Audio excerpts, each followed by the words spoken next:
착하고 순종적인 젊은이들은 사이비 종교에 더 의지하고 몰입하게 됩니다. 뭔가 찝찝한 게 있어도 설마 그럴 리가 있나 자기 체면을 걸면서 사이비 종교 신앙생활을 하게 되고 점점 더 깊이 빠지고 거기다 진급을 하면 이때부터는 마치 마약쟁이처럼 무조건 사이비 종교의 대변이 됩니다. 정명석 씨에게 성폭행을 당한 사람들은 누구도 모르고 자기만 아는 경우가 너무너무 많아요. 말하기도 부끄럽고 그래서 그렇게 평생 상처를 입고 살아가는 사람들이 많죠. 그런 사람들은 국가가 더 이상 이 세상에서 활동하지 못하게 해야 돼요. 사이비 종교에 쏟아 부은 노력과 비용이 클수록 더욱더 의지하고 믿고 싶어집니다. 사이비 종교는 사람들이 현실에서 눈을 돌리고 사회적으로 고립되길 바랍니다. 위에 간부급 사람들이 텔레비전 시청 못하게 하고 인터넷 검색도 못하게 합니다. 완전히 바보로 만들어서 마음껏 조종하는 사이비 교주들의 수법입니다. 친구도 못 만나게 하고 심지어 부모와 관계도 끊으라고 강요하기도 합니다.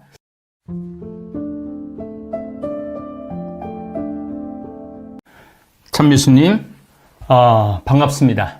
요즘 넷플릭스에서 나는 신이다 라는 사이비 종교 관련 다큐멘터리가 대한민국을 들었다 놨다 하고 있습니다. 저는 시청을 하지 않았는데 시청한 사람들 반응이 토할 정도로 역하다고 합니다. 시내를 걷다 보면 아주 젊고 멀쩡한 사람이 아주 착해 보이고 멀쩡한 사람한테 다가가 도를 아십니까? 라는 질문을 하면서 사람 사냥을 합니다. 또 온몸에 좋은 기운이 흐르는 분이라며 생전 듣지도 못한 기분 좋은 말로 접근을 합니다. 인정 한번 제대로 사회에서 받지 못했는데 내 몸에서 좋은 기운이 흐른다고 젊고 예쁜 여자가 말을 하면은 말할 수 없이 기분이 좋죠. 때로는 겁도 줍니다. 조상님이 운을 맡고 있다고, 조상님이 지금 지옥에서 운을 맡고 있다고, 그래서 그 조상님을 위해서 기도하면은 당신 지금 안 풀리는 일도 잘 풀릴 거라고 이렇게 얘기를 합니다. 학생이세요? 설문조사하고 가세요 등 다양한 방법으로 접근을 합니다. 외롭고 심심하던 차에 이런 접근은 호기심을 불러옵니다. 정명석이라는 사이비 종교 실체가 드러났는데도 그 신도들 JMS 교회를 지키려고 안간힘을 씁니다. 성폭력이라는 제목으로 10년간 감옥 생활을 교주가 했는데도 여전히 아직도 1만 명이 JMS 교회에 머물고 있습니다. 이는 정명석 혼자 꾸미는 일이 아니죠. 그 뒤에 참모부 간부급들이 그 교회를 유지해 나가는 것이죠. 학벌도 초등학교가 전부인 교주에게 왜 이화여대, 연세대, 고려대, 서울대, 명문대 학생들이 빠져들었나? 여러분들 너무 궁금하고 의문이 생기지 않습니까? 저는 이렇게 생각합니다. 명문대에 가는 학생들은 중고등학교 시절에 책상에 앉아, 도서관에 앉아, 학원에서 뭐만 했느냐면 공부만 한 학생들이에요. 책 안에 있는 내용들은 귀신같이 외워 시험을 잘 봤지만 세상 물정을 몰랐던 것이죠. 대한민국 교육 제도가 친구들과 어울리고 봉사하고 협력하는 교육 방식이 아니고 혼자 경쟁적으로 명문대 가기 위한 방식으로 교육을 합니다. 중고등학교 시절 온 세상을 떠돌아다닌 저는 사이비 종교인들 유혹에 넘어가지 않을 것입니다. 아마 보면은 이게 뭔가 낌새가 이상하다 하고 혹 하고 넘어가지 않을 거예요. 저도 신학생 때 수원역에서 멀쩡하게 차려입은 그리고 아주 예쁜 이 두 사람이 저한테 도를 아십니까 하고 접근했을 때 신학생이었지만 은근히 이들하고 대화하고 싶은 그런 유혹도 있었어요. 물론 나는 신부가 되려는 신학생이라고 말하니까 두말하지 않고 등을 돌린 경험도 있었습니다. 하지만 공부만 한 순수한 사람들은 냉정하게 거절하지 못합니다. 명문대 가는 학생들 대부분 특징이 외로움도 느끼지만 순진합니다. 순진했기에 부모가 시키는 대로 열심히 공부했고 명문대에 합격하여 대학 생활을 한 것입니다. 이런 대학생들은 사이비 종교 사람들에게 최고의 먹잇감이 될 수밖에 없었습니다. 사이비 종교 사람들 심성 안에 순종이 온몸에 배어 있습니다. 외롭지, 착하고 순진하고 순종적이지, 이들은 사이비 종교에 빠지면 학비 갖다 바치고 월급 갖다 바치고 심지어 집까지 팔아 교주에게 갖다 바치는 것입니다. 빠져나오기는커녕 점점 더 깊이 빠지는 이유가 바로 여기에 있습니다. 대중들은 자기가 다니던 성당, 교회, 절에서 신부, 목사, 스님들의 비리를 접하거나 실제적으로 기존 신앙생활 하던 곳에서 심한 상처를 받은 사람들은 사이비 종교에 빠지기 더 쉬워집니다. 사람들이 가정 불안화, 부모 자녀와 갈등이 심해 심리적으로 약해 있을 때, 또 착한 여자가 남편한테 두들겨 맞고 살고 있을 때, 만성적으로 누적되어 온 스트레스로 평소보다 심신이 취약해질 때 멀쩡하게 생기고 심지어 아주 아리따운 젊은 처자가 다가와서 다정하게 말을 걸면 더 쉽게 빠져들 수밖에 없습니다. 사람들은 자신에게 힘든 일이 생기는 원인을 찾고 싶어하고 의지할 대상을 구하게 됩니다. 그리고 사실은 우리도 마찬가지예요. 우리도 정말 하느님한테 의지를 많이 하잖아요. 이 사람들도 의지할 대상을 찾는데 이 사이비 종교에서 길거리 사냥이 나온 사람한테는 그냥 사냥감이 될 수밖에 없죠. 힘든 현실로부터 주의를 완전히 돌리고 싶어해. 현실을 잊고 싶어하는 사람들이 많습니다. 사이비 종교는 이러한 욕구를 전부 다 충족해 주는 거죠. 순진하죠, 착하죠, 순종적이죠, 스트레스 받았죠, 기성 종교의 비리로 상처를 입었죠. 이런 것들을 처음 사이비 종교에 선교하는 사람들이 접근할 때는 그런 걸 다 잊게 만들어요. 얼마나 입안에 사탕발림을 해 주는지 모릅니다. 처음 사이비 종교에 입교를 하면 천사 같은 사람들이 본인을 귀하고 천사처럼 귀하게 대우를 해줍니다. 예쁜 여대생, 그것도 키가 170cm 이상 되는 학생들을 대학 정문에서 주시하다 접근을 합니다. 모델 만들어준다고 학원 같은 것을 차려놓고 워킹 연습도 시켜주면서 정말 따뜻하게 대해주면은 당신 너무 아름답다, 당신은 훌륭한 모델 될 자격이 있다, 가능성이 보인다. 이 여학생은 꿈인지 생시인지 모를 정도로 황홀한 나날을 보냅니다. 서서히 이 사냥감은 완전 무장 해제의 단계에 들어갑니다. 그러면 개인적인 교리를 시작을 하게 되는 거죠. 개인적인 교리를 하게 되면 처음에 이제 완전히 빠져들었기 때문에 의심 없이 무조건 믿게 되는 거죠. 이거를 요즘 영어로 가스라이팅이라고 그래요. 세뇌 교육을 시키는 거를. 심신이 허약해진 사람들에게는 얼마의 헌금을 하면, 퇴직금을 우리 종교 대잔 앞으로 돌려놓으면, 일주일에 며칠은 우리 종교 단체에 와서 일을 하면, 몇 명을 우리 종교로 전도하면 당신의 지금 겪는 고통, 사업적인 거, 가정의 불행, 몸 아픈 거, 이런 거 싹 다 날 수 있다고 이렇게 유혹을 하죠. 사이비 종교는 헌신의 대가로 신이든 교주든 같은 종교 내의 사람이든지 의지할 수 있는 인도자를 제공해 줍니다. 그러니까 그 인도자 말만 듣게 만들어 놓는 거죠. 아이러니컬하게도 돈과 시간과 정성을 사이비 종교에 부으면 부을수록 외롭고 순진하고 착하고 순종적인 젊은이들은 사이비 종교에 더 의지하고 몰입하게 됩니다.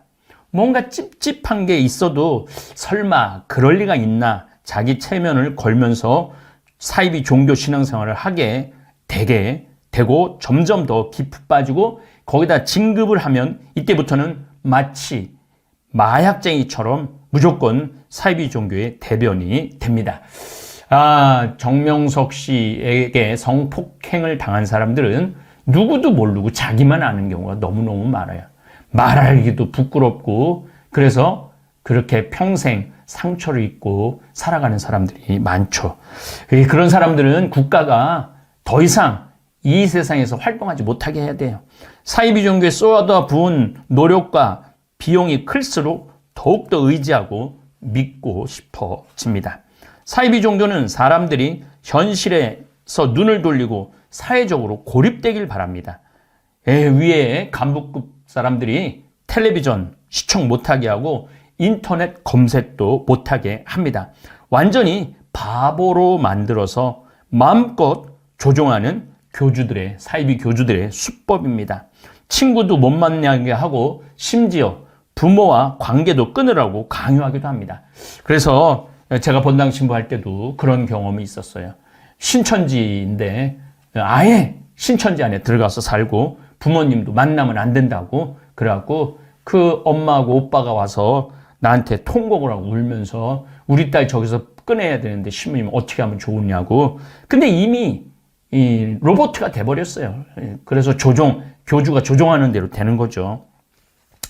어쨌든 모든 관계를 단절해야 옳고 그름이 변별 없이 사이비 종교에 더욱더 몰두하고 집단 내 불합리한 것을 깨닫지 못하게 됩니다. 정명석 기독교 복음 선교회 일명 JMS 총재 78살이에요. 성범죄 혐의를 다룬 넷플릭스 다큐멘터리 나는 신이다가 공개되었는데도 이미 체면에 걸린 사람들은 자기가 믿는 것만 믿고 나머지는 다 조작된 것이라고 생각합니다. 기성 개신교 입장에서 보면은 JMS 같이 이단으로 규정하는 종교 신자는 최대 66만 명 정도 된다고 그래요. 개신교가 지금 교세가 많이 줄어들어갖고 560만에서 570만 명 정도 되는데 그냥 10분의 1이 사이비 종교인 거죠. 사이비.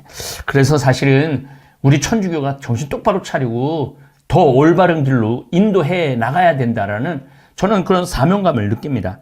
기성 대형 교회와 우리 천주교가 더 적극적이고 건강하게 선교하고 교리를 가르치지 않으면 사이비 종교는 더욱 기승을 부릴 것이라는 분석이 나옵니다. 사이비 단체 교주 정명석은 여성 1만 명과 성관계, 하늘의 명령을 실현한다라고 주장을 합니다. 자신과 성관계를 갖지 않으면 지옥에 간다는 황당한 교리를 내세워 성폭력을 자행했습니다. 지금은 지금 감옥에 가 있죠. 우리 사회도 문제가 많습니다. 저는 그렇게 생각합니다. 서로에게 친절하고 사랑의 사회가 되면 사이비 종교에 빠져드는 사람은 급격하게 줄어들 것입니다. 사회가 폭력적이고 폐쇄적이고 요즘 학교 폭력이 아주 상당한 이슈가 되는데 이게 다 교육제도가 잘못됐기 때문에 그래요. 서로를 이해해주고 인정해주고 봉사활동을 함께하고 협력하는 그런 교육제도가 돼야 되는데 이건 서울대 가야 된다고 그러고 그냥 눈에 쌍불을 켜고 공부만 하니까 아이들이 이게 메마른 거예요. 메마른 거니까 폭력이 나오는 거죠. 사회가 폭력적이고 폐쇄적이면 외로운 사람들이 늘어날 것입니다. 혼자 밥 먹고 혼자 술 마시는 혼밥, 혼술이라고 그러죠. 마시는 사람들에게 사이비 종교 처음 분위기는 이런 천국이 있었구나 하면서 빠져들게 됩니다. 이수정 경기대 범죄심리학 교수는 사이비 단체는 삶이 척박하고 외로운 사람들을 공략한다고 얘기를 합니다. 개인들에게는 집단 생활을 하는 종교단체에 들어갈 수밖에 없는 취약성이 있다고 합니다. 저도 뭐 집단 신학교 7년 생활을 했지만은 묘한 분위기가 있어요. 물론 우리야 정말 2000년을 내려온 이 신앙의 정통, 트래디셔널이라고 그러는데 이런 정통성이 있는데 그 안에 정말로 기도를 더 하게 되고 더 진지하게 되고 이런 함께 공동생활을 하면 이런 묘한 기분이 듭니다. 이수정 교수는 여성 신자들이 일부 사이비 교주들에게 성범죄를 당하는 데 대해서 종교적 신념에 기인한 가스라이팅, 너는 나하고 자야지 구원받는다. 너는 계속 세뇌교육을 시키는 거죠. 이루어져서 위계에 의한 성폭력까지 이어진다라고 얘기를 합니다. 가스라이팅을 당하면, 세뇌교육을 당하면 내 의사에 반했다는 걸 뒤늦게 알게 됩니다. 세뇌가 지속적으로 이루어졌기 때문에 피해자는 착각을 하는 거예요. 난 구원받았다. 그리고 정말 순종적으로 모든 걸 갖다, 몸까지 바치는 거니까 모든 걸 바치는 거죠. 공정식 경기대 범죄심리학 교수도 믿음을 갖고 있는 사람들은 일상생활에서 겪는 어려움을 신에게 의지한다면서 사이비 교주는 그런 사람들의 약한 심리를 이용해서 자신의 이익을 취한다라고 말합니다. 또한 교주에 대한 신뢰가 형성되면 그 이후에 신념과 반하는 현상들을 강조하게 되고 자신이 이 잘못된 생각을 하는 거라고 이렇게 포장을 한다고 그래요. 우리 다볼사이버 교우들은 황창현 신부가 양잿물도 먹으라고 먹는다고 그렇게 농담 아닌 농담을 하죠. 그러니까 이렇게 저는 교주도 아니고 그냥 아주 평범한 신부예요. 나는 기적도 일으킬 줄 모르고 손에서 뭐가 나오지도 않는 지극한 평범한 신부입니다. 그럼에도 불구하고 그런 신뢰가 쌓였는데 그렇게 세뇌 교육을 시키면은 그건 판단하기가 어렵죠. 포모 증후군 때문이라는 분석이 나옵니다. 포모 증후군은 뭐냐면 영어인데 fear of missing out. fear가 두려움이에요. miss, 쫓겨나는 거죠. 그러니까 이 앞 글자를 따갖고 포모 증후군, 내가 소외된다. 이 공동체에서 내가 쫓겨난다. 내가 버림받는다. 그럼 더 이상 갈 데가 어디 있어요. 그러니까 그렇게 비합리적인 종교임에도 불구하고 그곳에 빠져드는 거죠. 임명호 단국대 심리학과 교수는 청소년들의 포모 증후군이 심한 거죠. 그러니까 때로 몰려다니는데 내가 거기가 소외되면은 굉장히 불안하다라고 그럽니다. 미래가 불투명하고 불안하니까 사이비 종교에서 희망을 얻으려고 하는 사람들도 많다는 거예요. 종교를 대체할 만한 좋은 직장, 환경, 정부 지원 등이 있다면 사이비에 빠지지 않을 거라고. 여기 아주 중요한 지적을 한 거죠. 국가가 책임져야 된다는 거예요.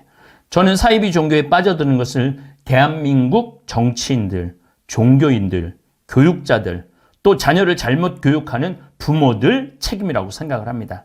다볼 사이버 성당 교우들은 일주일에 수요일, 목요일, 주일 저녁 8시, 토요일 날은 7시 반에 찬양 성당, 이 실시간 대화를 하는데 1000명에서 1500명까지 들어옵니다. 저 역시 많은 책임감을 느낍니다. 가장 중요한 것은 교육제도가 바뀌어야 합니다. 서로 이해해주고 대화를 들어주는 훈련을 시켜야 됩니다. 이 사회가 바뀌어야 합니다. 취약계층의 사람들을 잘 돌보고 더 많은 상담사들이 정신이 병이 든 사람들을 상담해 줘야 합니다. 다시 한 번 더 강조하는데 명문대에 다니는 학생들 공부만 하느라고 친구 없이 외롭고 착하고 순종적인 젊은이들이 우리 다볼사이버 성당에도 나오고 저와 함께 아프리카 봉사활동도 갔다 오면 사이비 종교에 빠져드는 경우는 없을 겁니다. 다시 한번 잠비아의 선교센터 이거 져갖고 많은 학생들이 한 달이든 2달이든 3달이든 그곳에 가고 나무도 심고 그 아이들 영어도 가르쳐주고 수학도 가르쳐주고 그림도 가르쳐주고 또 몸도 좀 씻겨주고 이런 일들을 더 해야 되겠다. 내가 더 많이 노력해야 되겠다. 그런 생각을 합니다. 문경 치유의 마을도 빨리 꾸며갖고 그곳에서 사람이 노래를 하고 찬양을 하고 기도를 하고 침묵을 하면은요.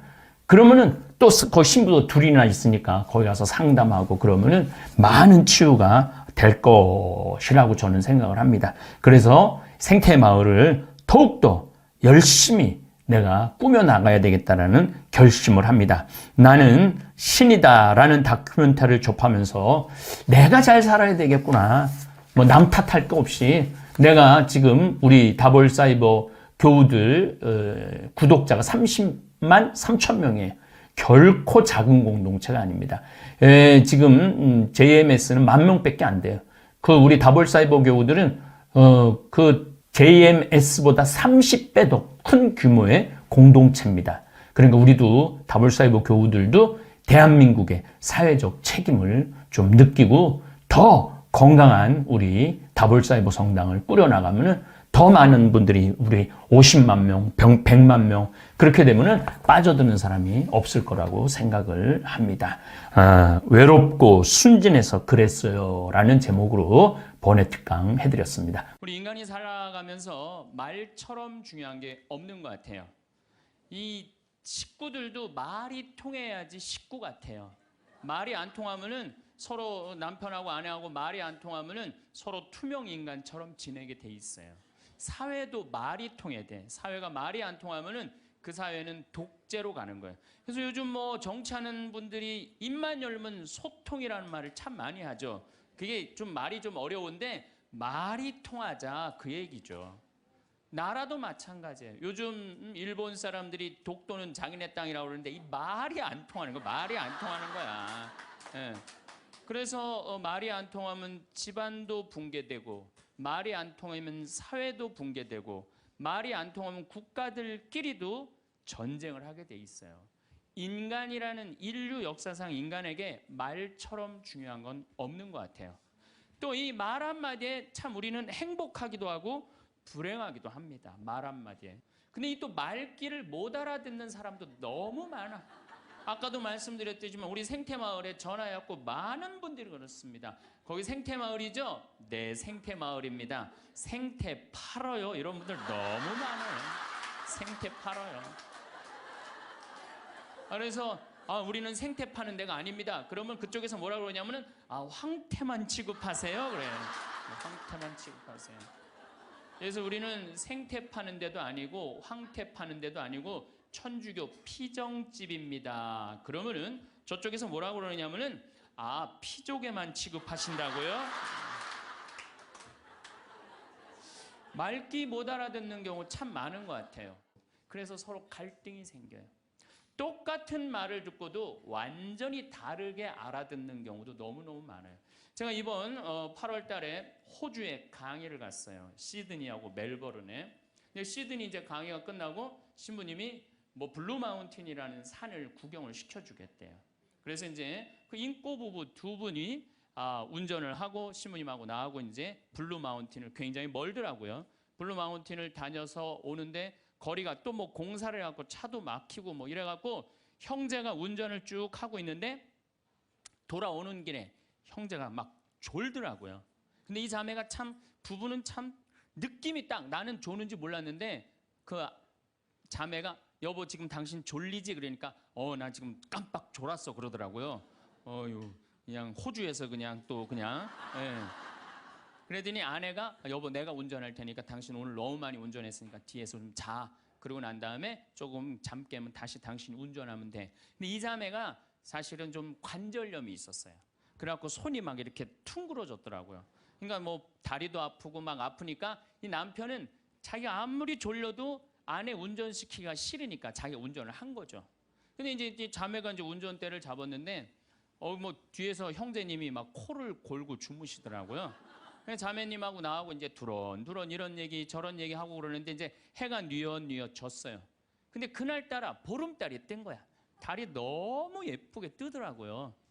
달이 탁 떴는데 그때 이제 형제가 잠에서 깬 거예요. 근데 이 자매가 나하고 이제 대화를 하는 거 아니에요. 근데 신부님 참 달이 참 그랬단 말이야. 달이 참 그랬어요. 달이 참. 달이 참 그랬는데 그때 형제가 깬 거예요. 그래서 형제가 딱 한마디 하더라고요. 경상도 사람인데 와 절이나 그러더라고요. 나는 그 자매가 달이 참 그랬을 때 달이 참 예쁘다는 말을 할 판이구나. 근데 그 형제는 딱 깼을 때 달이 참 그랬을 때 자기 부인 다리가 아픈 줄 알고 관절염이 있으니까 와 철이나 똑같은 말도 완전히 자기식으로 생각하면요 완전히 다르게 들어요. 이렇게 완전히 다르게 들음으로 해서 오해되는 일들이 너무 많아요. 그래서 뭐 수많은 갈등들이 일어나죠. 잘못 알아들어서 자긴 그렇게 알아들었다 이거죠. 또 말 한마디에 사람 인생이 바뀌기도 해요. 말 한마디에. 그 대표적인 사람이 누구냐면 박지성 선수예요. 박지성 선수. 박지성 선수가요, 고등학교 때 참 공을 잘 찼대요. 근데 이 박지성 선수의 특징은 뭐냐면은 90분 내내 뛰어다니는 거, 쉬지 않고. 그런데 그 박지성 선수의 가치를 아무도 몰랐어요. 그래갖고 프로팀에서도 박지성 선수를 스카우트해가지 않았고, 대학교에서도 박지성 선수를 스카우트해가지 않았어요. 그래갖고 박지성 선수 너무 공을 차고 싶었는데, 이때 명지대학 감독님이 박지성 선수의 가치를 알아봐요. 그래갖고 딱 뽑으려고 그러니까 이미 축구팀은 다 찬 거야. 보니까 테니스부에 한 명 TO가 남아있는 거야. 그래서 박지성 선수한테 뭐라고 그러냐면은, 너 우리 대학교 테니스부로 들어와라. 공은 축구부에 와서 차고. 그래서 박지성 선수는요, 놀랍게도 축구 선수로 대학에 들어간 게 아니라 테니스 선수로 대학을 들어가요. 예, 테니스 선수로 대학을 들어가요. 근데 이 박지성 선수의 이 가치를 누가 알아보느냐면 히딩크가 알아봐요. 쭉 다니면서 너무 열심히 뛰거든. 뽑아요. 유명한 프로 선수도 아니고 대학 유명한 유망주도 아니고, 박지성 뽑았을 때 히딩크가 많은 욕을 먹었다고 그래요. 그 뭐 맨날 후보로 뛰었죠. 미국 골든컵에서 박지성 선수 뛸 기회가 있는데 또 부상을 입어요. 그러니까 이 박지성 선수 너무 실망해갖고 락카룸에 있는데, 히딩크 감독이 통역관을 데리고 와서 뭐라고 딱 1분 떠드는 거예요. 근데 또 박지성 선수가 그때는 영어를, 지금은 잘하지만 못 알아듣잖아요. 그래서 통역관한테 지금 저 감독이 나한테 뭐라고 그러는 거냐? 그랬더니 통역관이 하는 말이, 박지성 선수, 당신은 히딩크, 내가 생각하기에 당신 너무너무 훌륭한 선수가 될 자질을 갖고 있다. 앞으로는 세계적인 스타가 될 것이다. 아무도 주목하지 않았는데 이 히딩크라는 이 감독이 말 한마디에 자기 인생이 그 1분에 자기 인생이 바뀌었다는 거예요.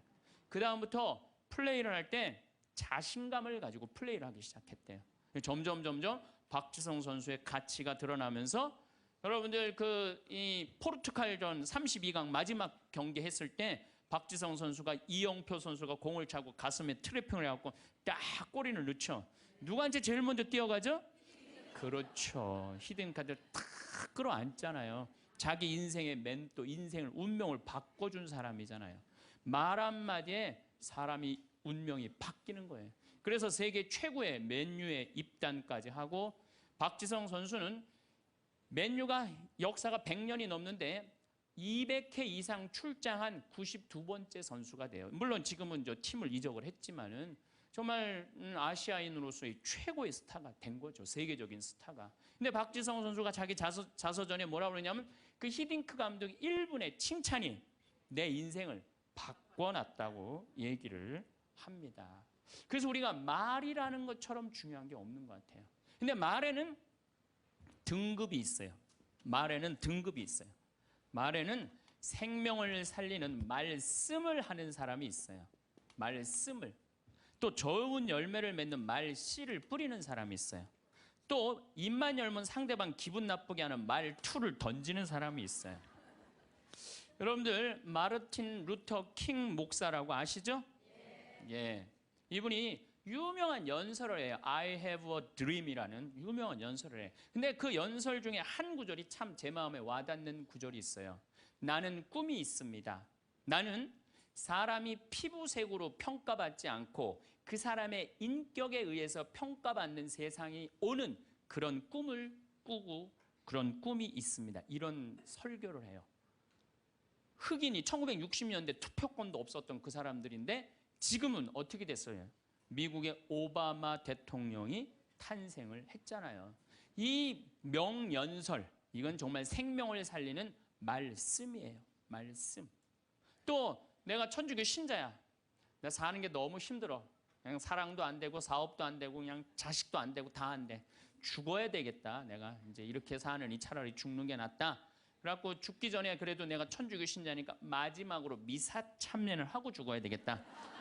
그래서 마지막 주일날 저녁 미사를 이제 참여를 했어. 근데 그날따라 신부님 강론 말씀이 어쩌면 내 마음을 그렇게 잘 이해를 하고 나를 위로하고 나한테 용기를 주고 나한테 희망을 심어주는 강론 말씀을 했어. 근데 그 말씀을 듣고 마음이 바뀌었어. 성당문을 탁 열고 나갈 때 내가 왜 죽어? 이 좋은 세상. 내가 열심히 살아봐야지. 그리고 주먹을 불끈 쥐고 세상을 나갈 수 있다면 신부님 강론은 생명을 살리는 말씀이에요. 여기 있는 분들도 아마 그런 주위 분들한테 그런 생명을 살리는 말씀을 해주는 분들 많을 거예요. 좋은 말, 살과 피가 되는 그런 말씀 해주는 분들 많잖아요. 그렇죠? 이 최고급 등급이에요. 말에. 근데 두 번째는 말씨야. 말에는 씨가 있어요. 제가 3년 전에 뉴욕에 강의를 갔어요. 그런데 얼마나 많이 모였느냐면 2,000명 정도가 모여요. 2,000명. 엄청나게 많이 모였죠. 강의를 했는데 정말 교우들이 행복하게 강의를 들었어요. 근데 강의를 끝났는데 많은 사람들이 악수하고 사진 찍고 하는데 정말로 너무 예쁘게 생긴 아가씨가 원피스를 쫙 입고 날 보더니 싹 미소를 짓더니 다짜고짜 나를 탁 포옹을 하는 거예요. 이게 또 웬 여자냐. 누구시냐고 그랬더니 신부님 저 기억 안 나냐는 거예요. 그래서 기억이 안 나는데 누구시냐고 그랬더니 신부님 제가 초등학교 1학년 때 성당 마당에서 막 뛰어노는데 신부님이 저를 보더니 너는 여자아이가 어쩜 이렇게 말도 잘하고 성격도 좋고 씩씩하고 얼굴도 예쁘니 너 나중에 내가 봐서는 너 커서 어려운 사람 변호해주는 변호사 되겠다. 제가 그랬대요. 그러자마자 얘는 이제 뉴욕 바로 아랫동네 뉴저지라는 동네에 이민을 간 거예요. 근데 이민을 가서 자기가 항상 공부할 때마다 그런 생각을 했대. 그 유명한 신부님이 나 변호사 된다고 그랬다. 변호사 된다. 공부 열심히 했대요. 그리고 제가 가던 해 맨하탄에서 지금 변호사 사무실에서 변호사 일을 하고 있다고.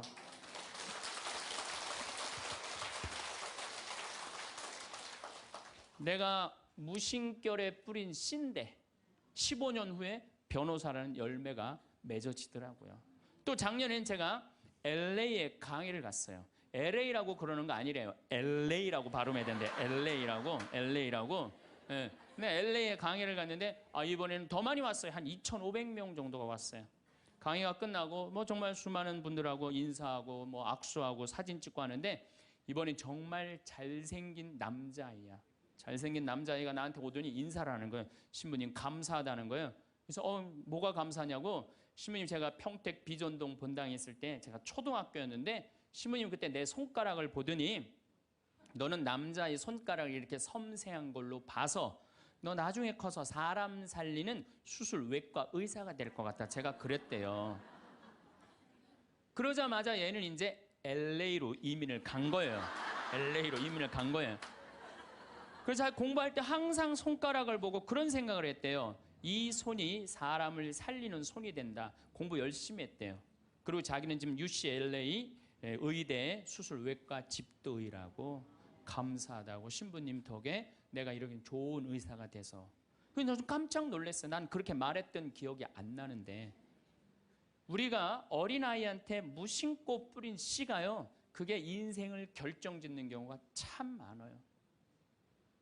근데 이 말투가 있어. 애를 보고 애들이 얼마나 사랑스럽고 귀해요. 근데 애를 보고 핸대는 소리가 엄마 아빠한테 핸대는 소리가 장군감이나 이러면 얼마나 좋아.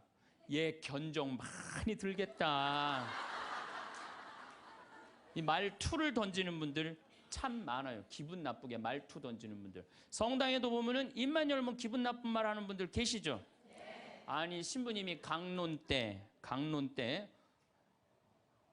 하느님 만나러 오는 건 축제다. 그러니까 주일날 옷 이쁘게 입고 와라. 깨끗한 옷 입고 와라. 가끔 그런 말 하잖아요. 그래서 나도 정말로 예쁜 옷을 입고 가야지. 그래갖고 예쁜 옷을 입고 성당에 왔어. 근데 딱 자매 하나가 한다는 소리가 누굴 또 홀리려고 여시가 짓고 왔어. 꼭 그렇게 말하는 사람들이 있어요. 그렇죠? 기둥뿌리 뽑았냐? 개 탔냐? 이래갖고 아주 상처를 주는 분들이 있어요. 입만 열면은 상대방 무시하고 가슴에 아픈 거를 이렇게 심어주는 분들이 참 많습니다. 말에는요, 가는 말이 고와야 오는 말이 고와요. 한 10년 만에 한 60에 헤어졌는데 70에 만났어. 내 친구가 한다는 소리가 야, 너 10년 동안 안 보는 동안 박상 늙었다. 그러면은 이쪽에서 팍상 늙었다고 말들은 이 사람은 너 10년 동안 안 보는 동안 팍상 늙었다. 그런 친구한테 뭐라 그럴 것 같아요? 너도 만만치 않아. 가는 말이 고와야 오는 말이 고운 거예요. 그런데 10년 만에 만났어. 너 10년 동안 안 보는 사이 뭐 이렇게 나이 하나도 안 먹었어. 어쩜 이렇게 고우니 너는? 그럼 이쪽에서는 또 뭐라 그럴 것 같아요? 너도 참 곱게 늙어간다 얘. 가는 말이 고와야지 오는 말이에요. 근데 우리는 말투가 너무 많아요. 이 말투를 누구끼리 제일 험하게 하느냐? 부부끼리 제일 험하게, 부부끼리. 어떤 부부가 길을 가다가 남편이 저길 보니까 길을 건너는데 이제 어떤 젊은 여자가 서울 나와 보니까 정말 난 평창에서 생전 그런 거 구경 못 하는데 아가씨들이 정말 쭉쭉 빵빵 반바지 입으면 그냥 다리도 어쩜 저렇게 미끈해. 그냥 미니스커트를 입은 아가씨 허벅지 구경하느냐고 트럭 지나가는 걸 못 봐요. 이 남자가 부부가 가는데 트럭이 딱 급브레이크를 딱 잡은 거예요. 트럭 기사가 창문을 열더니 야 이놈의 새끼야 눈 어디다 뜨고 다니냐. 너 지금 저 여자 보느냐고 차 지나가는 거 못 봤잖아. 너 치면은 내 팔자 망친다. 내 팔자만 망치는 게 아니라 너 병신 되면 네 마누라 네 자식 고생한다. 그 여자한테 한눈 팔면 너 인생 망치는 거다. 욕을 5분 동안 바가지로 하는 거예요. 그랬더니 5분 딱 지나더니 창문을 인생 똑바로 살라고 그러고 창문을 닫고 갔어요. 남편 하도 벙쪄 있어서 그렇게 쳐다보고 있는데 아내가 툭툭 치면서 여보 당신 저 트럭 기사랑 친해? 아니 나 처음 보는 사람이야. 그랬더니 아내가 한다는 소리가 그런데 어쩜 그렇게 당신에 대해서 정확하게 알고 있어?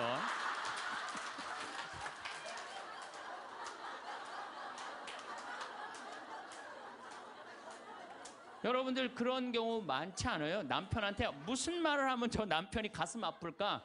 이것만 골라서 하는 분들 많아요. 반대로 우리 형제님들, 제가 언젠가도 이런 강의 때 말씀을 드렸는데 형제님들 내가 가정방문 다니고 초청 받으러 가면은요 참 살림 잘 사는 자매들 많아요. 가보면 집이 어쩜 그렇게 깨끗해. 음식도 깔끔하게 하고 그냥 딱 치마 입고 그냥 드레스 입고 딱 음식 준비하면 너무너무 이쁘고 참 부럽더라고요. 그래서 내가 한마디 해 형제한테 형제님 다 이렇게 살림 잘하는 부인 같이 살아서 너무너무 행복하시겠어요? 그럼 많은 경우 형제님이 이렇게 물어봐요. 신부님 우리 마누라 마음에 드세요? 너무 마음에 들어요. 그럼 뭐라 그래요? 신부님 데리고 가세요 그냥.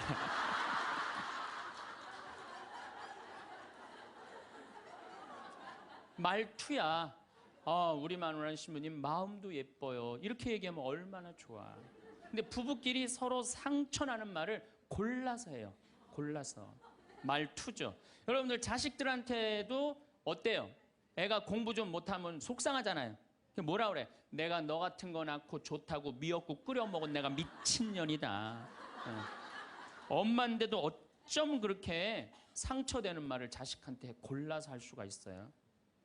너 이게 엄마가 막 애가 따지면 이게 죽으려고 그러는 거 살려놨더니 이게 눈 똑바로 뜨고 그냥 엄마한테 덤비는 거 봐. 그때 1살 때 죽을 때 그냥 놔두는 건데 그냥. 그냥 애들 가슴에 멍을 들게 하는 분들이 많아요. 그래서 이번 강의에는 과연 나는 이 귀한 말을 가지고 생명을 살리는 말씀을 하는 사람인가? 아니면 좋은 열매를 맺는 말씨를 뿌리는 사람인가?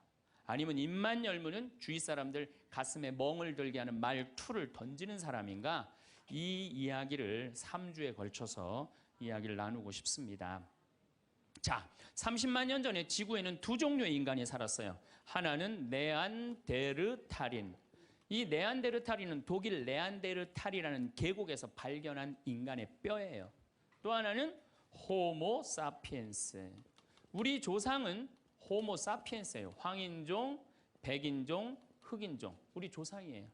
그런데 3만 년 전에 네안데르탈인은 지구에서 영원히 사라졌어요. 그리고 우리 호모 사피엔스만 남아서 지구에 퍼져서 살고 있어요. 그런데 놀랍게도 네안데르탈인 뼈를 보니까 뼈가 우리 호모 사피엔스보다 훨씬 굵어요. 등치도 1m 52, 굉장히 키도 크고 우리는 키도 조그맣고 뼈도 왜소했고 그래서 현대 과학으로 컴퓨터 시뮬레이션을 해봤어요. 네안데르탈인하고 호모 사피엔스하고 네스링을 시켜봤어요. 그랬더니 컴퓨터 시뮬레이션에서 어떻게 나왔느냐 하면은 네안데르탈인이 호모사피엔스 뼈를 으스러뜨릴 정도로 힘이 좋았어요. 그런데 네안데르탈인은 지구에서 영원히 사라지고 호모사피엔스만 살아남은 거예요. 많은 학자들이 지금 인류학자들이 연구를 하고 있어요. 어떻게 우리가 살아남을 수 있었을까? 뭐 호모사피엔스는 바늘을 했대요. 그러니까 이 북쪽으로 이제 유럽에 가갖고 바느질을 막 하면서 추위를 견뎠다는 거예요. 이런 이론도 있고 여러 가지 이론이 있는데 또 언어에 두 가지 이론이 있어. 언어에 두 가지 이론. 하나는 뭐냐면은 네안데르탈인은 이마가 누워 있어요. 우린 이마가 튀어나왔고 여러분들 이마가 누워 있으면요 발음 기관이 발달하지 않아요. 한번 뉘어 보세요. 그리고 말해 보세요. 말이 잘 나와요, 안 나와요? 잘 안 나오죠? 발음 기관이 발달하지 않아요. 또 하나는 결정적으로 네안데르탈인은 혀천장이 평평해요. 호모사피엔스는 혀천장이 동그란데. 그러니까 혀천장이 평평한 네안데르탈인은 자음만 발음을 하는 거예요. 자음. 우리는 혀천장이 동그랗기 때문에 모음을 발음해. 아, 에, 이, 오, 우. 이 발음이 되는데 얘네들은 아, 에, 이, 오, 우가 안 되는 거예요. 그러니까 킁킁거리는 거예요. 짐승처럼 으르렁거리기만 하는 거예요. 그러니까 저기 산에 사슴을 발견했어. 창을 가지고 야 우리 사슴 잡으러 가자. 이 말을 해야 되는데 네안데르탈인은 모음이 발음이 안 되니까 막 지금 사슴은 잡으러 가야 되고 급한 마음에 으르렁거리는 거죠. 뭐라고 으르렁거리냐면 크크크 치치치 크크크 이러는 거예요. 모음이 발음이 안 되니까 모음이. 그런데 호모사피엔스는 모음이 발음이 되는 거예요. 자, 저기 사슴 있다. 사슴 잡으러 가자. 이게 말이 되는 거예요. 그러니까 20명이 가서 사슴을 잡아요.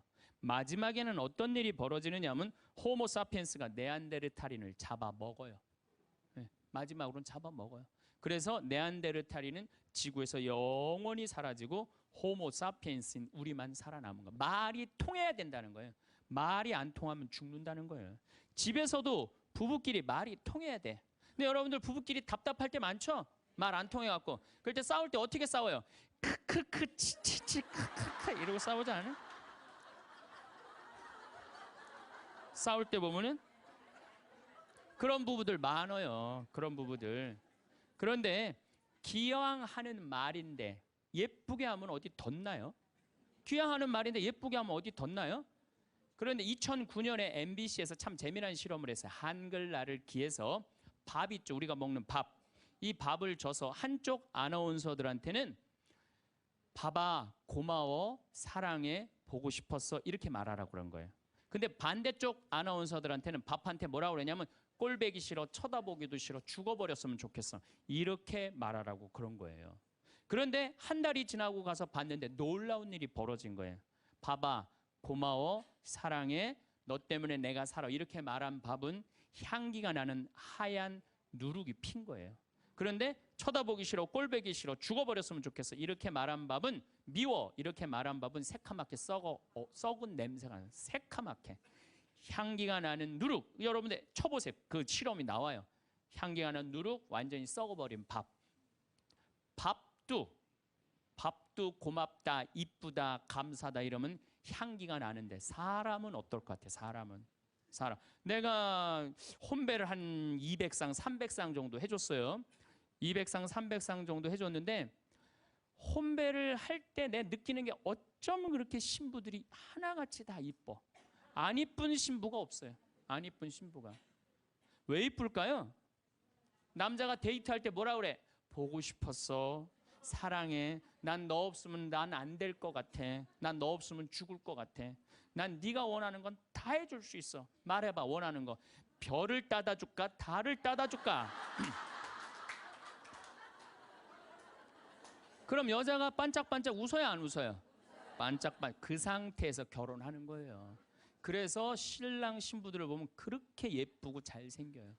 근데 그렇게 예쁘고 잘생긴 신랑 신부를 혼배를 시켜줬는데 10년이 지나고 나면요 그 이쁜 얼굴이 온데간데 없어져요. 막 기미도 끼고 막 주근깨도 얼굴에 보이고. 왜 그럴까요? 남편이 뭐라 그럴 것 같아? 그때 내가 눈이 뼈서 너랑 결혼한 거다. 내가 그때 미쳤었다. 나가 죽어라. 우리 이혼하자. 이런 얘기 10년 들으면요 아무리 예쁜 여자도요 얼굴 망가지게 돼 있어요. 아무리 예쁜 여자라도. 제가 이렇게 한 50, 60쯤 되신 분들이 그런 게 분명해요. 50, 60 되신 분들 중에 이목구비가 뚜렷하지 않아. 뭐 이쁜 구석이 별로 없는데도 이상하게 이쁜 여자들이 있어요. 이상하게 이쁜 여자들이.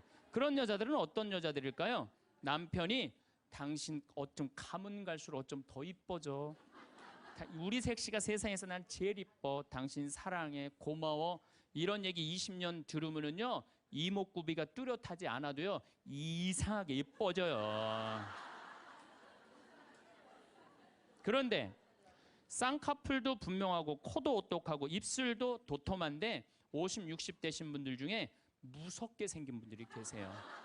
이목구비가 뚜렷한데도 무섭게 생긴 분들이 계세요. 그런 분들은 왜 그럴까요? 서로 죽이자, 죽자, 뭐 살자, 뭐 이렇게 말하고 20년 동안 싸운 사람은요, 아무리 예쁜 얼굴이라도 망가지게 돼 있어요. 사람은요, 어떤 말을 듣느냐에 따라서 이쁘고 이쁘지 않는 게 결정이 되는 거예요. 여러분들 남편한테, 아내한테도 그렇지만 자식한테도 뭐라 그래? 너는 내 자식이 아니라 왼수다. 나가 되져라. 이런 썩을 놈. 그러면은 자식이 어떻게 될까요? 왼수가 되고요. 바깥에 나가 돌아다니게 되고요. 썩게 돼 있어요. 근데 우리는 엄마들 자식 뜻대로 안 된다고 속상할 때 말을 함부로 하죠. 여러분들 생각을 해봐요. 우리 아들이 있어. 공부 좀 못해. 공부 못하면 어때요? 나는 공부 잘하는 거 그렇게 훌륭하다고 생각 안 해요. 근데 우리는 공부를 못하면 대한민국은 죄인 취급하잖아요. 어쨌든 공부를 못해. 그런데 아들한테 엄마가 괜찮아. 공부 못하면 어때? 이렇게 잘생긴 아들 하느님이 우리 집에 떨어뜨려 줬고 엄마는 밥 안 먹어도 우리 아들만 봐도 배불러. 이런 소리 듣고 자라는 애들은요, 삐뚤어질 수가 없어요. 딸 보고도 이렇게 이쁜 딸 혼자 보기 너무 아깝다. 어쩜 이렇게 이쁜 딸이, 얘네들 삐뚤어질 수가 없어요. 남편도 아침에 출근할 때 이렇게 잘생긴 남편 어떻게 보내? 여보, 내가 나가서 버릴 테니까 당신 집에 있어.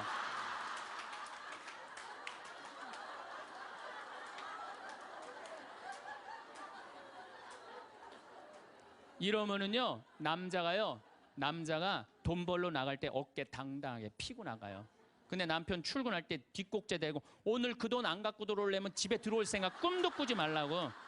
그럼 남자는요, 나가서 어깨 피고 돈 못 벌어요. 말에 복이 있는 거야. 말에 복이 있는 거예요. 어떤 엄마가 입만 열면 아들한테 빌어먹을 놈이에요. 빌어먹을 놈. 야, 이 빌어먹을 놈아, 밥 처먹어라.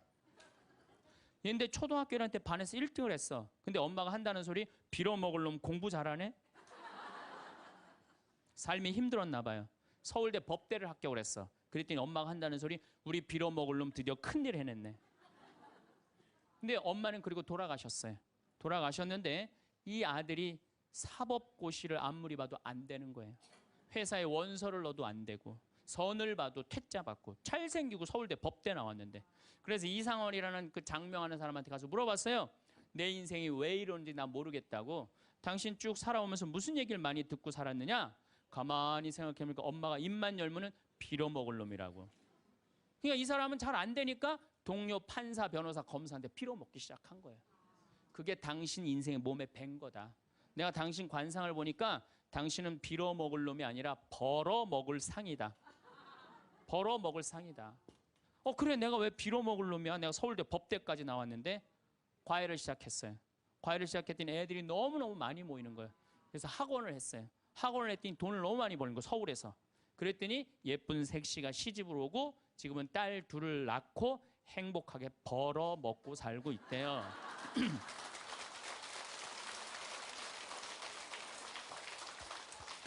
말 한마디에요, 사람 운명이 갈리는 거예요. 말 한마디에. 여러분들은 자식이나 남편, 아내한테 정말 좋은 말을 해주느냐, 생명을 살리는 말을 하느냐, 좋은 열매를 맺는 말을 하느냐, 이거 생각해 봐야 돼요.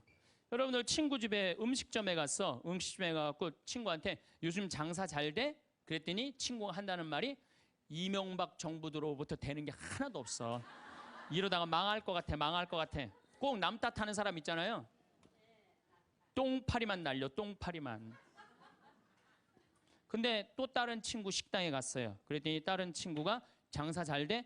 남들은 힘들대는데 우리 집엔 단골 손님들이 와갖고 내가 매일 가락시장에 가갖고 신선한 재료로 음식을 준비를 해. 자, 다음에 친구들이 야, 너 우리 개 모임이 있는데 동창 모임 있는데 너 좋은 음식점 있으면은 나 안내 좀 해줘라. 그러면 여러분들 똥파리 날리는 집으로 안내할 것 같아요? 신선한 재료로 음식을 준비하는 집으로 안내할 것 같아요?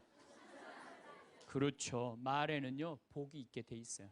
제가 10년 전에 이제 강원도 평창 생태마을을 시작을 했어요. 근데 그때 사실은 주교님께서 저한테 뭐 어느 대학에 교수로 가라고 그랬어요. 근데 나는 교수보다는 평창에 가서 농사 짓고 살고 싶다. 그래서 주교님 명을 거역을 했어요. 지금 생각하면 철없었던 거였죠. 거역을 하고 내가 평창에 들어가서 이제 살기 시작했어요.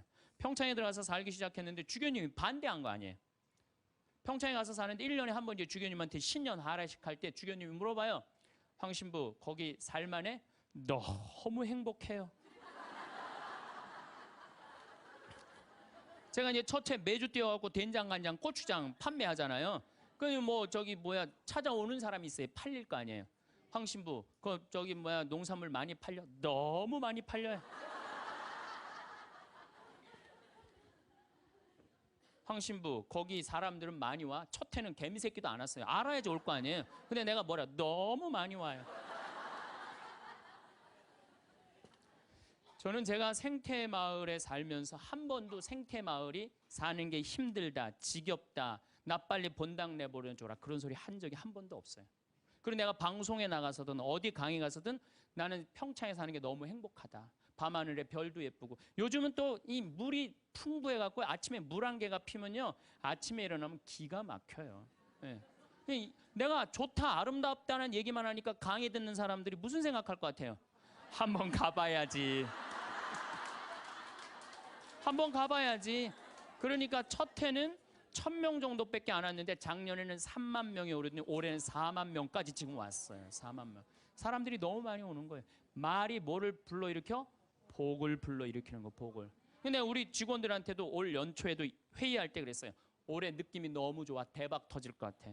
너희들 열심히 준비해. 근데 내가 우리 직원들한테 회의할 때 니네들 이렇게 하면 망한다. 니네들 똑바로 해. 망할 것 같으니까 똑바로 해. 그럼 이 직원들은요. 집에 가갖고 직장 알아봐요. 곧 망할 직장에 마음이 가겠어요? 그런데 올해 대박 터질 것 같아. 마음이요. 벌써 놓이는 거예요. 그래서 내가 우리 직원들한테 8월 말까지 예약이 2월 달에 차면 내가 니네들 유럽 저기 뭐 기차 여행 데리고 갈게. 내가 그랬어요. 그랬는데 12월까지 예약이 꽉 찬 거예요. 그래갖고 오늘 이 여행 그거 저기 뭐야 보증금 내라고 왔어요. 그래서 23명 우리 직원들 데리고 내년 유럽에 다 가요. 예.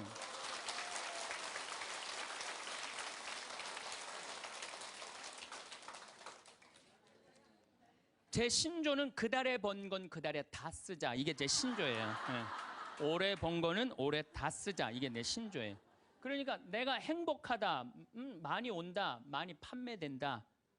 이렇게 말하니까 우리 생태마을이 즐겁고 행복하고 사람이 어제도 250명 다녀왔어. 내일도 또 250명 오고 매일 그냥 내가 외부 강의 나오지 않는 한 안에는 꽉꽉 차는 거예요. 말이 복을 불러일으키는 거야. 말이. 귀향하는 말인데 좋은 말, 행복한 말을 해야 되지 않아요? 근데 우리는 현대인들은 이런 특성이 있어요. 입만 열면은 힘들어 죽겠다, 지겨워 죽겠다, 이렇게 사느니 죽는 게 낫다. 이런 소리 참 많이 해요. 그런 소리 많이 하죠? 또요 우리 할머니들 늙으면 죽어야 된다. 이런 소리 많이 하잖아요.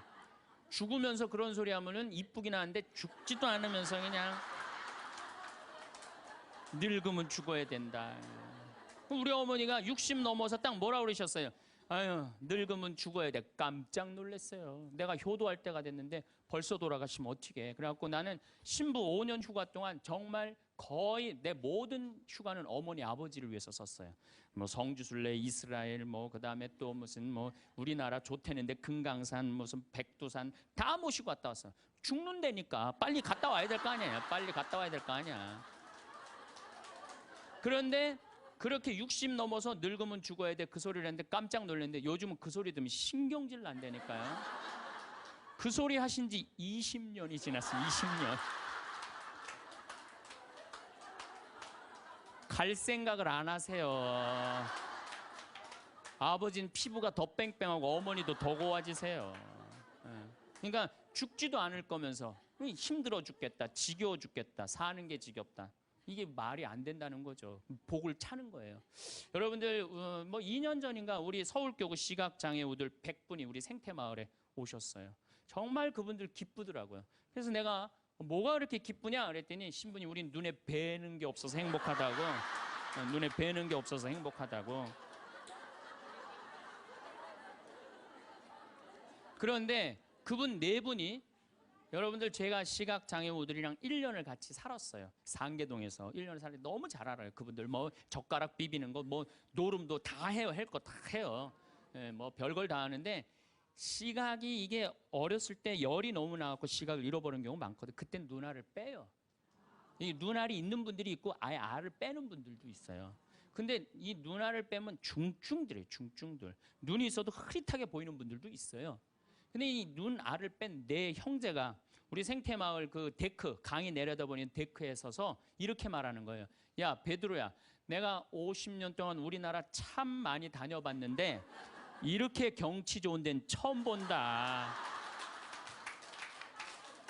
그래서 내가 물어봤어요. 아니 이게 경치 좋은지 당신들이 어떻게 아느냐 그랬더니 신부님 강물 소리 들리지 않느냐, 강물 소리, 새 소리 들리지 않느냐 이거야. 그 다음에 느티나무 바람에 흔들리는 소리 들리지 않느냐. 또 5월 달에 오셨는데 아카시아 향기, 공기 이렇게 경치 좋은 데는 처음이라는 거예요. 얼마 전에도 우리 생태마을에 교수님인데 60에 시력을 잃기 시작해갖고 65세 완전히 시력을 잃으신 교수님이 오셨어요. 근데 그분이 나하고 밥을 먹으면서 이런 말씀을 하시더라고요. 신부님, 저도 오래간만에 새벽에 강물 소리 너무 듣기 좋은 강물 소리 들어서 3시간 동안 강물 소리에 흠뻑 젖었다는 거예요.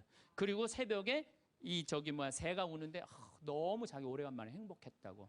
근데 여러분들은 이 두 눈으로 온 세상을 다 보면서도 사는 게 지겨워 죽겠어. 이렇게 사느니 죽는 게 나. 눈이 아깝다 이거예요. 눈이 아깝다. 눈알 하나 갈아 끼는데 얼마 들어? 1억 들어. 1억. 2개 갈아 끼면 2억이야. 2억. 지금 난 눈 뜨고 쳐다보고 있는 분들 지금 2억 지금 깔고 있는 거야. 지금 2억.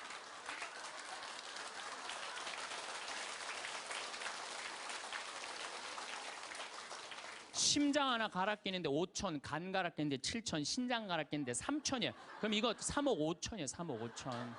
여러분들 팔 하나 이거 의족으로 갈아 끼는데 400이에요. 양팔 800, 양다리 1600. 대충 따지면 여러분 한 5억 정도 되는 거예요. 그리고 더욱이 여기 지금 걸어오신 분은요, 적어도 5억짜리로 지금 끌고 온 거예요. 5억을 갖고. 그리고 여러분들 눈, 다리, 손가락, 발가락 다 붙어있는 식구 4명이 밥을 먹으면은요 20억이 앉아서 먹는 거. 20억이 앉아서.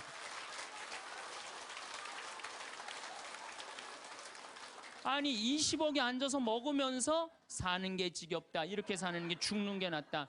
하느님이 주신 축복을 날리는 거예요. 날리는 거예요. 밥 먹을 때 재산이 없으면 어때요? 출세 안 하면 어때요? 앉아서 뭐라 그러면서 먹어. 우리 20억 밥 먹자. 얼마나 행복해. 여러분들이 사는 게 괴로운 게 뭐냐면은 욕심이 너무 많아서 그래. 그래서 입에서 나오는 게 지겹고 불만만 나오는 거야. 사는 게 힘들면은 좋은 소리가 안 나오잖아요. 욕심이 많으면 사는 게 힘들어져요. 사는 게 힘들어서 욕심이 생기는 게 아니라 욕심이 많아서 사는 게 힘들어집니다. 여러분들 욕심만 안 피면요 우리 인생 괴롭지 않아요. 그러니까 괴로운 사람들은 입만 열면 힘들다 그래. 여러분들 가수 윤한기 씨 알죠? 이 윤한기 씨가 사실은 아버지가 미 8군에 노래하던 분이에요. 어머니는 무용수였어요. 그런데 아버지가 마약을 하시다가 나중에 폐결핵으로 돌아가세요. 어머니는 무용수 따라다니는데 허리가 잘못돼갖고 또 돌아가세요. 천하에 누구만 남느냐면 윤복희, 윤한기 둘만 남는 거예요. 부모는 일찍 돌아가시고. 그렇게 윤한기 씨 자서전을 읽어보면 너무 배가 고파갖고 해병대 지원해서 갔다는 거 아니에요. 그렇게 힘들고 고통스러웠던 윤한기 씨는 행복하지 않았어요. 행복하지 않았던 윤한기 씨는 노래를 불러도 행복한 노래 안 불렀어요. 내가 왜 이럴까 오지 않을 사람을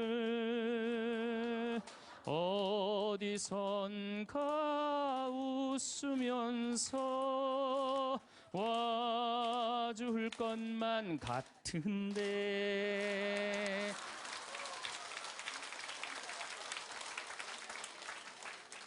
행복하지 않았기 때문에 노래를 불러도 행복한 노래를 안 불렀어요. 처음에는 차라리 그 사람을 만나지 않았던들 이 고통 이 괴로움 나에겐 없을걸.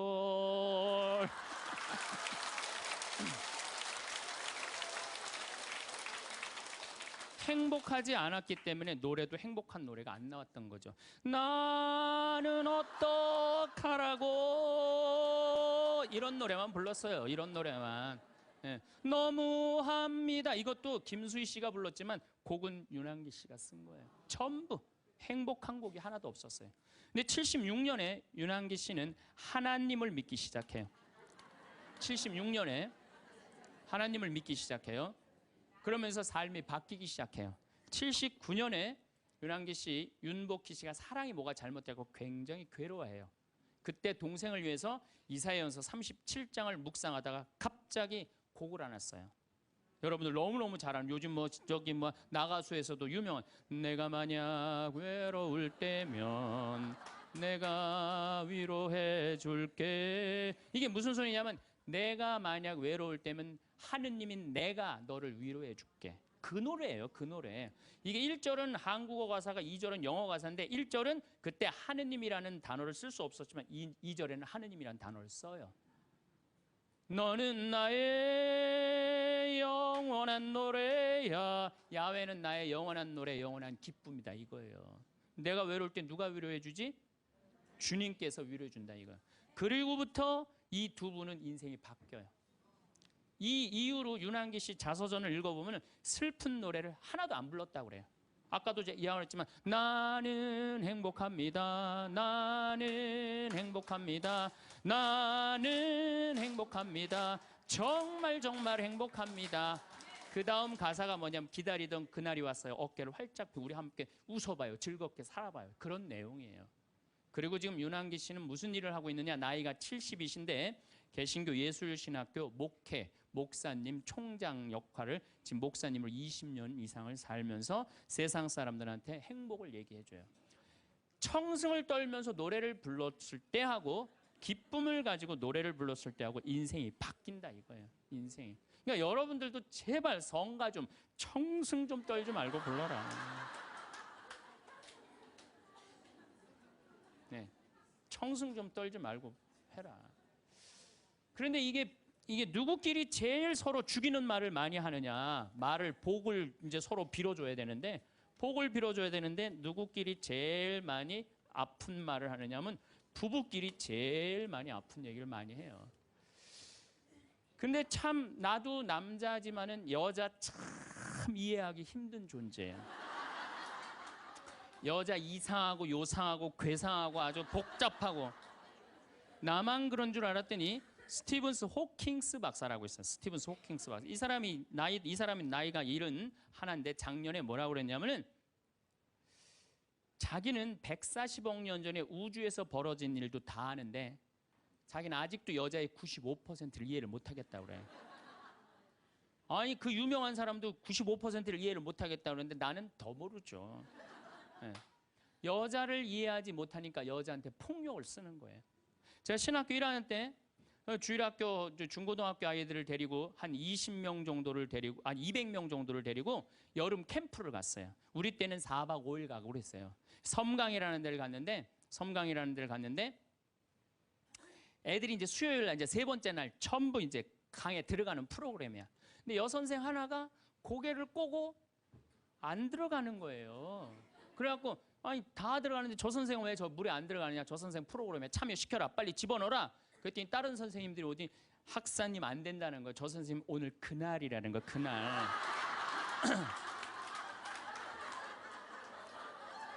근데 내가 신학교 1학년이 그날이 뭔지 어떻게 알아요? 그래서 내가 물어봤어요. 그날이 뭔데? 아, 학사님 오늘 저 선생님 그날이 안 된다니. 오늘 물에 들어가는 날이지 그날이 뭔데? 그랬더니 어떤 지혜로운 엄마 선생님이 나를 한 군데로 데려가더니 학사님, 여자는 한 달에 한 번 매직이 있다는 거예요. 그래서 내가 매직이 뭔데요? 근데 그 엄마 선생님 정말 지혜로웠던 것 같아요. 그 엄마 선생님이 학사님, 이 여자는 한 달에 한 번 생리를 하는데 그때 피가 나오기 때문에 물에 들어가면 안 된다는 거예요. 나는 그거 처음 알은 거예요. 처음 알은 거 그때. 그러니까 내가 여자에 대해서 모르니까 여자한테 뭐를 하느냐 하면 폭력을 쓰는 거예요. 폭력을.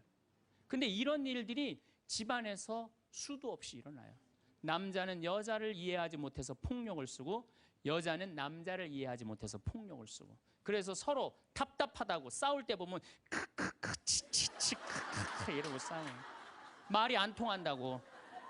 그러니까 여자에 대한 생물학적 특징을 알아야 되고 남자에 대한 생물학적 특징을 알아야 되는데 그거에 대해서 서로 모르는 거예요. 근데 이제는 알아야 돼요. 왜 알아야 되느냐 하면은 옛날에는 남자하고 여자하고 20살에 결혼해갖고 50살에 죽었어요. 남자, 여자. 20살에 결혼해갖고 애 한 열 낳다 보면요. 애 낳다가 죽어요. 남자는 애 키우다 죽어요. 갈등이 있을 수가 없어요. 부부라고 그러지만은 한 집에 살지도 않아. 안사람, 바깥사람. 그러고 그냥 사는 거예요. 근데 요즘은 안 죽어. 100살까지. 남자, 여자가 50살서부터 100살까지 서로 이해도 못하면서 한 집에서 50년을 사는 거예요. 서로를 이해를 못하면서. 그러니까 말이 어떤 말이 나와? 상대방한테 가슴에 멍을 들게 하는 말이 나오는 거예요. 멍이 들게 하는 말을. 그래서 다음 시간에는 과연 우리 남자 여자가 도대체 어떤 특징을 갖고 있기 때문에 서로 크크크 치치치 카카카 하고 싸우는지 왜 남자 여자가 서로 으르렁거리면서 잡아먹을 듯이 싸우는지 그 이야기를 다음 시간에 하도록 하겠습니다. 감사합니다.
참예수님, 네, 반갑습니다.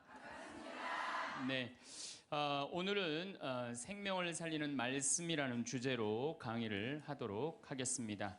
우리 인간이 살아가면서 말처럼 중요한 게 없는 것 같아요.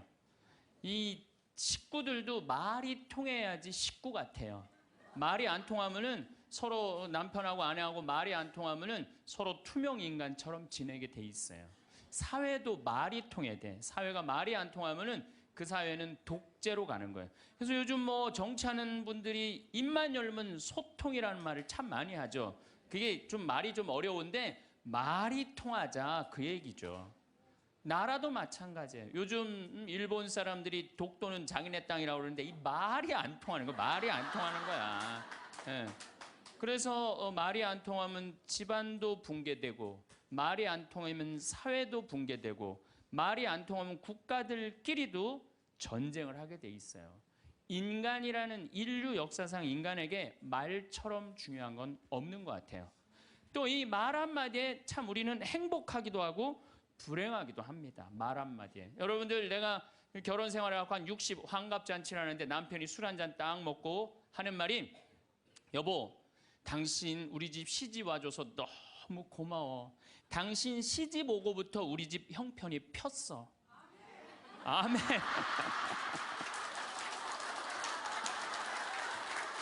그러면서 남편이 한다는 소리가 내가 인생 살면서 가장 최고로 잘한 일은 당신하고 결혼한 일이야.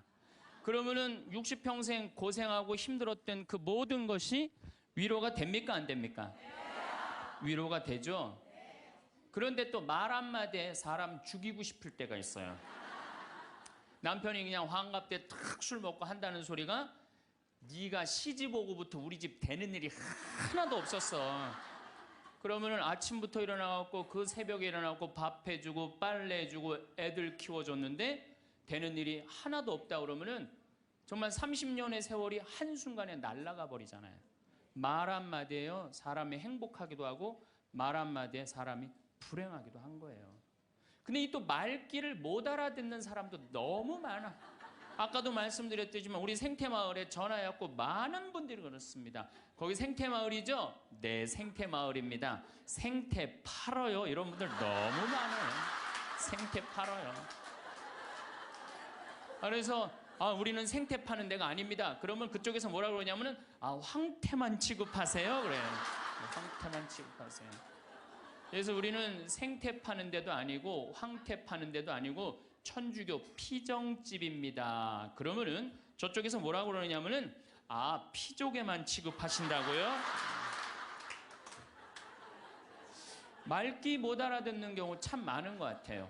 남편은 아내 말귀 못 알아듣고 아내는 남편 말귀 못 알아듣고 시어머니는 며느리 말귀 못 알아듣고 며느리는 시어머니 말귀 못 알아듣고 자식은 부모 말귀 못 알아듣고 부모는 자식 말귀 못 알아듣고 그래서 서로 갈등이 생겨요.